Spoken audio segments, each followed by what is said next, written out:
আসসালামু আলাইকুম। এই পিঠাটা আমি আম দিয়ে তৈরি করেছি, তাল দিয়ে নয়। চলুন দেখে আসি কিভাবে এই পিঠাটা আমি তৈরি করলাম। প্রথমে আমি আম নিয়ে নিয়েছি, এটা কিন্তু আম, তাল না। 1 কাপ চালের গুঁড়া নিয়ে নিয়েছি, তার সমান আমি আটা নিয়ে নিয়েছি গমের। চিনি আমি আমার স্বাদ মতন দিচ্ছি, আপনারাও আপনাদের স্বাদ মতন দিবেন। যাই যেমন মিষ্টি পছন্দ করেন অবশ্যই দিবেন। সাথে একটু লবণ দিয়ে দিলাম। আর এই যে আমগুলো আমি দিয়ে দিলাম। আমগুলো দিয়ে খুব সুন্দরভাবে একটি মাখনের মতন তৈরি করে নিতে হবে। এই যে দেখুন আম, এটা আমি খুব ভালোভাবে কিন্তু আটাগুলো একদম মিহি করে নিয়েছি। এবার আমি ঢাকনা দিয়ে ঢেকে আখার কাছে চলে যাব। কড়াইতে আমি তেল ঢেলে দিলাম।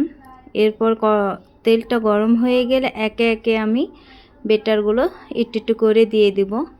যেভাবে পড়ুক না কেন শেষে কিন্তু গোল হয়ে যাবে। আর এটা আমি প্রথমে পিঠাটা করছি, আমি নিজেও জানি না ভালো হবে কি না, তবে করার শেষে দেখলাম না, আলহামদুলিল্লাহ অনেক সুন্দর হয়েছে। আমিও অবাক হয়ে গেছি যে এত সুন্দর পিঠাগুলো হবে।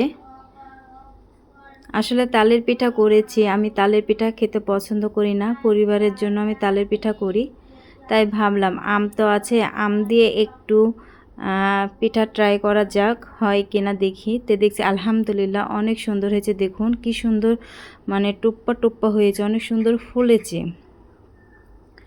আমি এভাবে প্রায় সবগুলোই করে নেব। আপনি যে স্টাইলে দেন না কেন ওটা সুন্দর গোল হয়ে যাচ্ছে।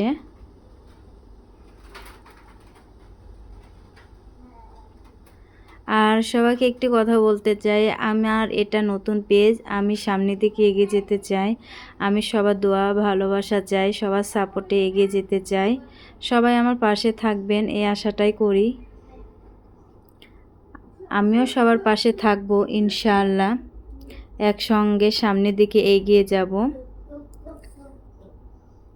সবাই পাশে থাকবেন। দেখুন পিঠাগুলো কি সুন্দরভাবে টুপ্পা টুপ্পা হয়ে যাচ্ছে।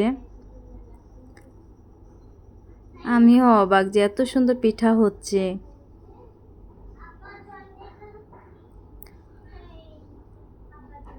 আপনারাও এভাবে বাসায় ট্রাই করবেন, আম দিয়ে দেখবেন অনেক সুন্দর একটি রান্না হবে। আমি যখন এই পিঠাগুলো করি আমার ছেলে কিন্তু আমার পাশে আছে, সে বলছে অনেক সুন্দর হচ্ছে পিঠাগুলো। আর পিঠাগুলো আসলে দেখতে অনেক সুন্দর হচ্ছে, দেখেই খেতে ইচ্ছে করছে। আপনাদেরও যদি খেতে ইচ্ছা করে অবশ্যই বাসায় বানিয়ে দেখবেন। আম দিয়ে কিন্তু পিঠাটা আসলে অনেক খেতে ভালো লাগে। দেখেই মনে বলছে যে কতই সুন্দর।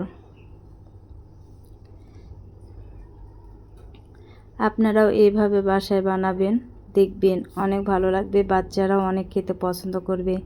এই তো আমার ফাইনাল লুক চলে আসছে পিঠার। একটি আপনাদেরকে আমি ভেঙে দেখাচ্ছি কেমন হয়েছে ভিতরটা। দেখুন ওয়াও, কত সুন্দর হয়েছে ভিতরটা, দেখলেন? আপনারা অবশ্যই বাড়িতে বাসায় বানাবেন, দেখবেন কেমন হবে।